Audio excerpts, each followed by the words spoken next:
Censor Studio breaking common sense. President Trump announced deploying the National Guard to Washington, District of Columbia. It seems like American politics is going through quite a bit of turmoil. Today, let's take a closer look at this topic. Let's get right into it.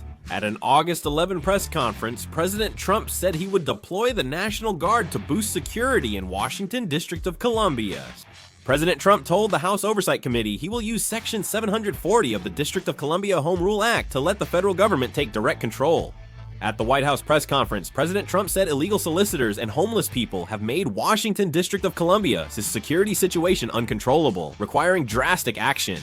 President Trump also declared that today is the day of liberation for Washington, District of Columbia, and said that we will take back the capital. He stated that the National Guard will be deployed to fight crime. President Trump said the National Guard hasn't been deployed in Washington, District of Columbia, but 800 Guard members and 500 federal agents are set for security operations.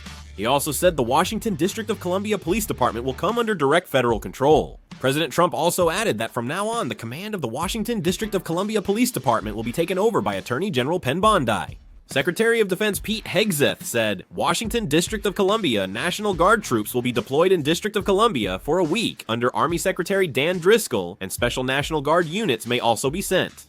The White House announced that agents from over 10 federal agencies, including the FBI, Drug Enforcement Administration, and Bureau of Alcohol, Tobacco, Firearms, and Explosives will be deployed in the city for a week. Notably, this measure is expected to involve a large-scale eviction and relocation of homeless people, not just increased security or crime crackdowns.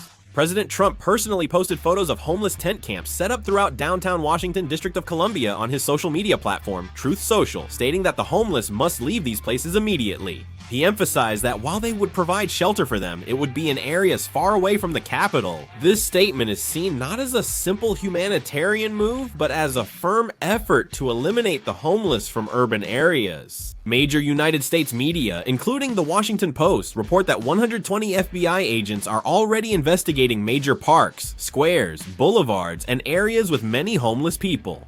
In addition, the White House has ordered Secret Service personnel to begin special patrols throughout Washington, District of Columbia. This is expected to serve not only as a security measure, but also as practical on-site control to implement the president's directives. What is particularly noteworthy about this plan is that the specific locations where the homeless will be resettled have not yet been disclosed. Human rights groups and opposition parties worry this may effectively force people into internment camps or isolated areas. Considering that similar policies to relocate the homeless to the outskirts of major United States cities in the past showed short-term improvements in urban environments, but in the long run led to lower rates of social reintegration and increased social isolation among the poor, this measure is also likely to spark considerable controversy. This plan to expel the homeless clearly shows President Trump's intent to remake Washington, District of Columbia into a clean capital and is expected to have political and social impacts. Unlike basic public safety measures, this issue involves livelihoods and housing rights, so controversy and legal action are expected to increase. According to the District of Columbia Home Rule Act, if the President of the United States determines that there is an emergency situation requiring the use of police power in Washington, District of Columbia for federal purposes, he can take control of the District of Columbia Police for up to 48 hours. However, this is only a temporary measure for 30 days, so if they want to extend control beyond 30 days, they must get approval through a vote in both the House and Senate of the United States Congress. This measure lets President Trump put the Washington District of Columbia Police Department under federal control in 48 hours. But this is only a temporary measure for 30 days. To extend control beyond that, approval must be obtained through a vote in both the House and Senate of the United States Congress. Many may be surprised the National Guard is being deployed to Washington, District of Columbia. This is not the first time the National Guard has been deployed to the United States Capitol. The National Guard has been sent to the Capitol before, such as during the January 6, 2021 United States Capitol storming. The National Guard was also deployed nationwide when protests broke out after the death of George Floyd in 2020. Deploying the National Guard to the Capitol is a major political risk, so it's rare, but President Trump decided to do it this time. It seems clear that American politics will be greatly shaken in the future, naturally. Also, the opposition party and people in Washington District of Columbia have expressed dissatisfaction and reluctance. Muriel Bowser, Washington District of Columbia's mayor, expressed dissatisfaction at not being informed about the federal government's plan to control police authority. Mayor Muriel Bowser said Washington District of Columbia's crime rate peaked in 2023 is now declining, and the city has its lowest violent crime rate in 30 years. At the same time, she's expressing strong dissatisfaction with the very idea of deploying the National Guard in Washington District of Columbia for public safety reasons. Councilmember Tess Allen of Washington District of Columbia criticized President Trump for declaring a public safety emergency, noting violent crime is at its lowest in 30 years, and calling the move unrealistic. Homicides in Washington District of Columbia are down about 31%, and car thefts have dropped 37% compared to 2024.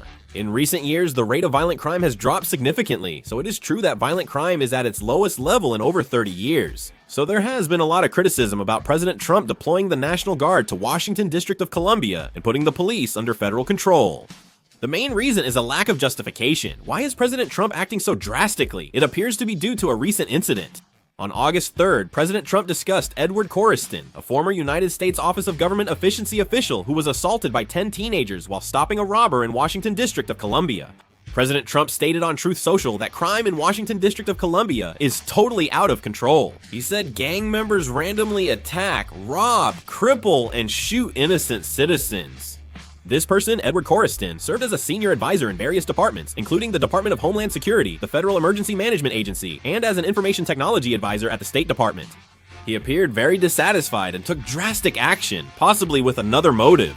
After his re-election, President Trump vowed to eliminate the deep state in the federal government, represented by Washington District of Columbia, and frequently clashed with the Democratic stronghold. President Trump has often suggested the federal government should reclaim administrative authority over Washington District of Columbia. In the United States, Congress approves District of Columbia as budget, and the federal government has ultimate control over the city. Under the Home Rule Act, Washington District of Columbia has limited self-government, with residents electing a mayor and city council. They enjoy a certain degree of political autonomy. President Trump may be taking drastic action against Washington District of Columbia, a Democratic stronghold, to benefit himself politically.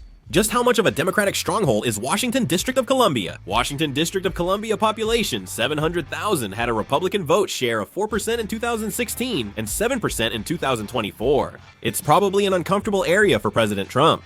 That's why some analysts are suggesting that he may be seeking to expand federal control over Washington District of Columbia under the pretext of urban aesthetics and safety. After President Trump deployed the Washington District of Columbia National Guard, it's clear the American political scene will change quickly. Washington District of Columbia is one of the areas in the United States with the strongest support for the Democratic Party, and during presidential elections, the Republican candidate's share of the vote is often in the single digits, making it an overwhelmingly Democratic stronghold. In this political climate, the president's move to take control of the Capitol's police and public security is sparking strong backlash from Democrats. Mayor Muriel Bowser and Washington District of Columbia's Democratic City Council leaders call this measure an abuse of presidential power and a violation of local autonomy, and are preparing for an emergency injunction and federal lawsuit. The federal government, on the other hand, maintains that this is a completely legal measure, citing public safety and emergency response as the basis for their actions. Along with the political clashes, large-scale rallies and protests are expected to become a reality on the ground in Washington District of Columbia. The Democratic Party, progressive, civic, and human rights groups may resist with civil disobedience and sit-ins, likening the National Guard's presence in the Capitol to military occupation. In particular, if measures to expel the homeless are carried out at the same time, this could fuel controversy over human rights violations and even lead international media and overseas human rights organizations to join in the criticism. Conversely, conservative voters and groups focused on public safety will see this as strong leadership and support it, deepening polarization in American society. Even more noteworthy, this measure may extend beyond Washington District of Columbia.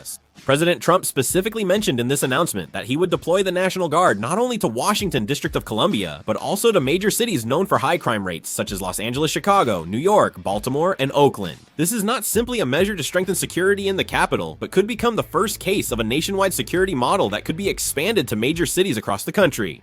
If the National Guard is deployed in multiple major cities at once, conflicts with Democratic mayors and disputes over authority between city and federal governments could escalate nationwide.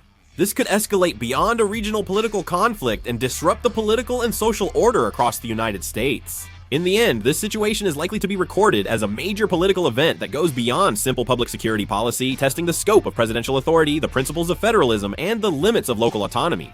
In the short term, there will be legal battles, congressional votes, and large-scale protests. And in the mid to long term, some analysts say this could become a turning point that could change the very structure of American politics and the balance of power. What are your thoughts on President Trump's order to deploy the Washington District of Columbia National Guard? Share in the comments. That's it for this video, thanks!